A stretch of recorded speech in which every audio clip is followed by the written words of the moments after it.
En embajadas y embajadores siempre tenemos diplomáticos, pero también personas que han estado en el campo diplomático. Es el caso de Oscar Laborde, fue diplomático, embajador de Argentina en Venezuela, y ahora está en Venezuela desarrollando la industria agroalimentaria, pero por supuesto que esa pasantía por la diplomacia nos permite seguir hablando de temas tan importantes, sobre todo esta semana, como es el caso de la geopolítica y la religión, con el Papa Francisco argentino, cuyo brillo sigue siendo excelente y la aceptación mundial. Tú como argentino latinoamericano, ¿qué nos dices de él? Bueno, era esperable por la edad, por la condición de su salud, que pudiera pasar lo inevitable. Uno comprende ahora la magnitud de lo realizado como el jefe de la Iglesia Católica, el mensaje que le ha dado al mundo, lo que ha dejado las acciones, y creo que eso va a perdurar. Va a perdurar porque además el Papa que se acaba de elegir era muy cercano a él y continúa con una necesidad de vincularse con los pobres. Él fue el que promovió al papado, digamos, al Vaticano, al cardenal, ¿no? Prevost. Claro, él lo designa cardenal Francisco al nuevo Papa en el año 23, hace 2 años, y lo incorpora en febrero de este año entre los papables. Y bueno, entonces uno cree que de alguna manera hubo una preparación, o una manera de poder acercar a alguien que continuara como cardenal o ahora como papa con su legado. Fue extraordinario el papa, que tuvo que pelear con una iglesia, digamos, que venía con una posición conservadora muy dura, con Ratzinger, con Juan Pablo II, y él tuvo que revertir eso.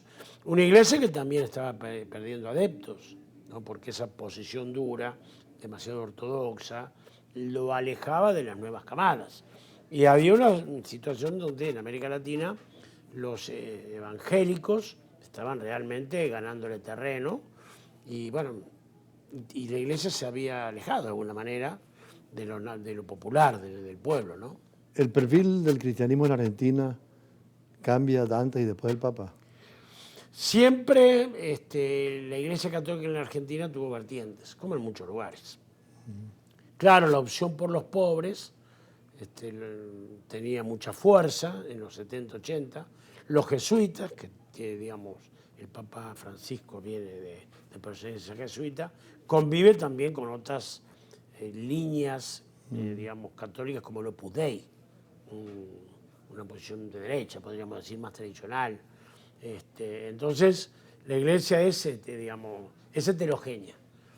Sigue teniendo una influencia importante, sigue teniendo una cantidad digamos, de creyentes importante.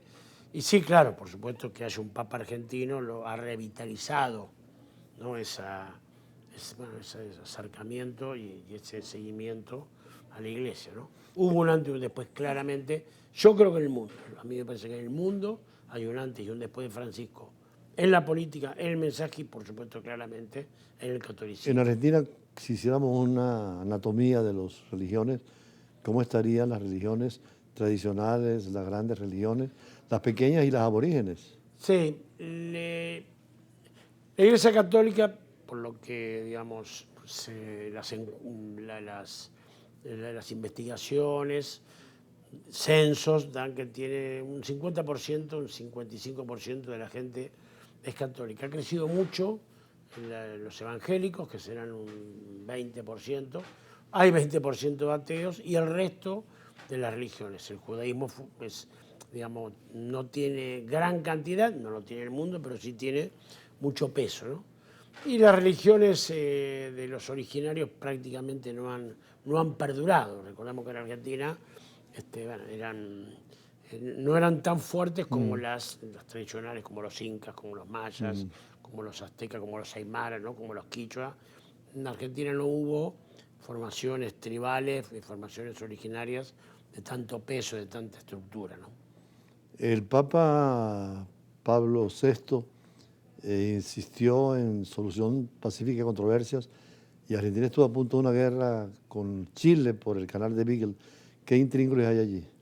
Bueno, efectivamente, los dos gobiernos dictaduras, gobiernos militares, gobiernos que encontraban allí, después sucedió con Malvinas, encontraban en la guerra, en el conflicto con el otro, una forma de justificar su incapacidad para gobernar, ¿no?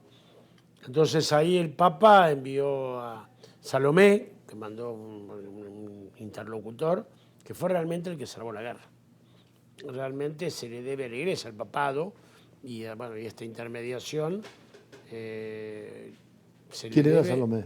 Salomé era el enviado del Papa, era la persona que fue allí, a Argentina y a Chile, negociando para que se evitara la guerra, y lo logró. Pero estuvo el conflicto muy duro para la guerra. Era un conflicto histórico, tradicional, ¿De cuándo?